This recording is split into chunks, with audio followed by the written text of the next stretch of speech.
There was something called the closed shop agreement.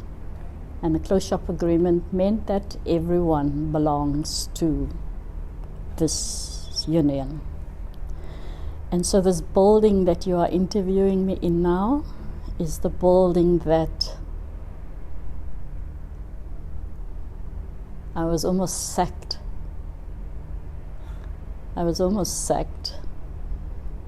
I had to come to a meeting here in this building on the 3rd floor because they summoned all of us for belonging to what was called the Clothing Workers Union that we formed. And they said that you are against the closed shop agreement, there can't be two unions, and you are in this union. And they brought us there, and then we had to meet in the executive, and they were going to discipline us and probably sack us and get us out of the industry. Fast forward, the Garment Workers Union was formed that brought together the clothing workers of Cape Town, Eastern Cape, KZN, Joburg, and the formation of the Garment and Allied Workers Union started, which was then as I said, emerged of all these different provinces.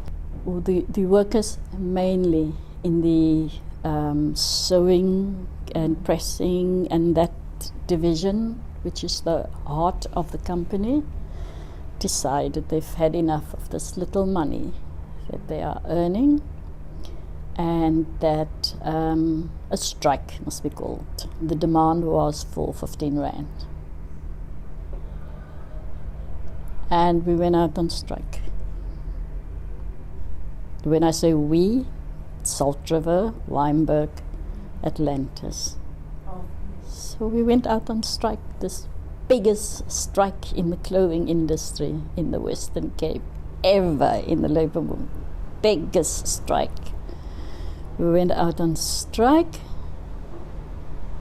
and then the employer said, you are illegal. Whether we were illegal or not, that didn't matter to us.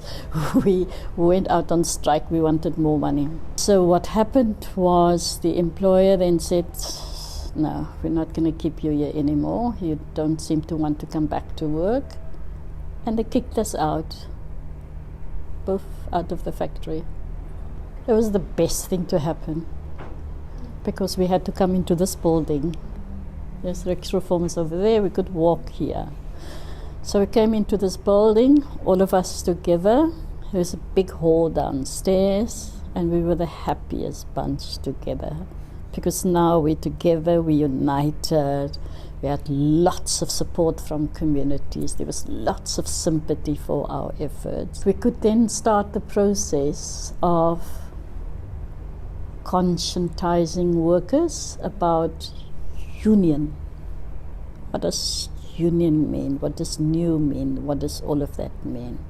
We're then told that we are locked out and it's illegal what we have done, because the agreement of when they negotiate for a change in salary happened, and this is now outside of that one. None of those things mattered to us. What mattered was we wanted an increase. And so for very many weeks, this was our home in this building.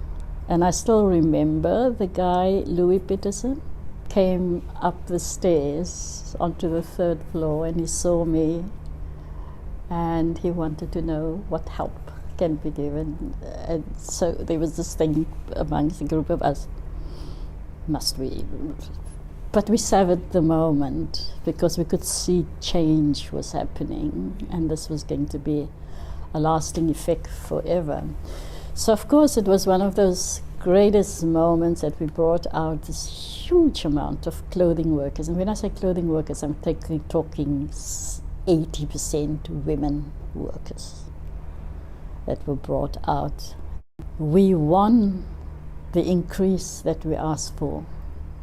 And we didn't win it for ourselves only. The entire industry, the big clothing industry, all the workers in the industry got the increase through our efforts. Big.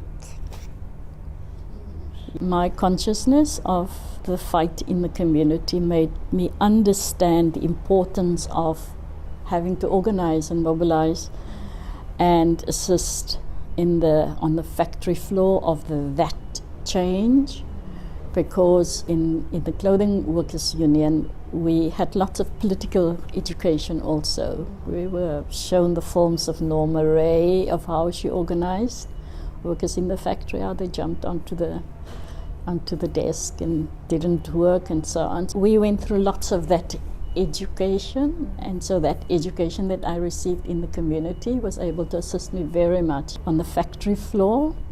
I'm really thankful for my family support that I had, because my daughter's father became he was very upset that I got involved with all of these things, and that was the end of us, and that meant I had to eventually raise my child on my own. The union took a decision in 1992, 93, that they're going to put my name forward to become the first women deputy president in the country, in the federation. The ANC didn't have anyone at that position, the SSCP didn't have. So I broke the biggest glass ceiling in the mass democratic movement of becoming the first ever woman to occupy that. And so 1993, I became the deputy president of COSATU, and then some people went to parliament in 1994. And then we became that leadership. And we were the leadership of having to negotiate the new Labour Relations Act, the Basic Conditions of Employment Act, which people are absolutely benefiting from now, the Equity Act that says that you've got to have these changes at the workplace, and the list goes on. I was very fortunate working with Nelson Mandela also, because of being a COSATU leader. So Mandela walked there in Parliament, opposite to what is called the Old Assembly, and he said, "Connie, they want us to put a clause into this constitution to say that the workers will have the right to strike. But the employers say you will jump on the desk and on the factory floor and on the machines. Is that what's going to happen when we put us?" No, Comrade Mandela, it's not true. Can we give you our motivation of why we say we need to have that? When Mandela had that document, that was it. It was history. He defended our right to strike. That must go into the constitution. I was part of those meetings where Mandela said, we must have this clause. And he said to the employers in one of the meetings, why don't you go and caucus amongst yourself about what I've put onto the table? We are not going to change this. Everything we did started with a workshop or a training session.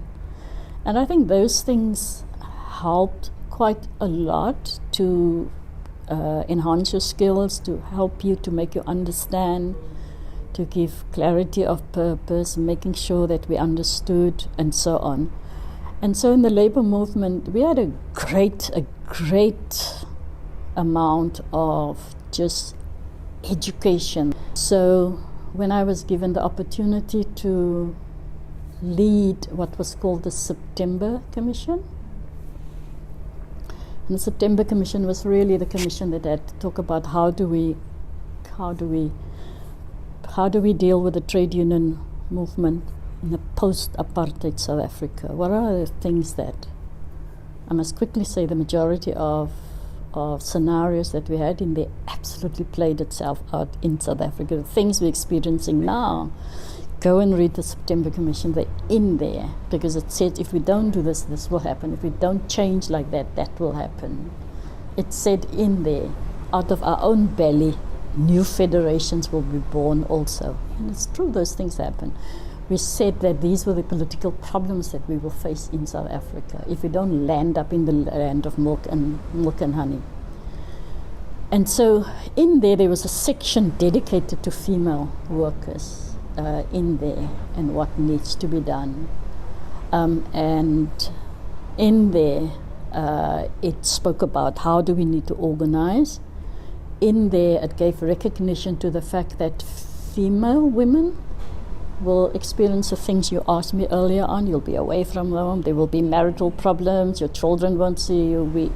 We all of those things we put in there and said then what needs to happen and what must be recognized. So I decided to go to Parliament, and I thought on this side we help to do legislation. Okay, you're going to go in there because 1999 we have not completed the process of the change in South Africa, and so it was good to go to Parliament and to. It wasn't great to leave the Union. It wasn't great to leave COSATU and so on, but the realities beckoned. I am privileged and thankful that I were given the opportunity to participate, not just by slogans and songs, by actively participate in the kind of changes that we need and had to, and what we have been able to brought in. And yes, you know, despite everything else, South Africa is still the shining beam on the African continent.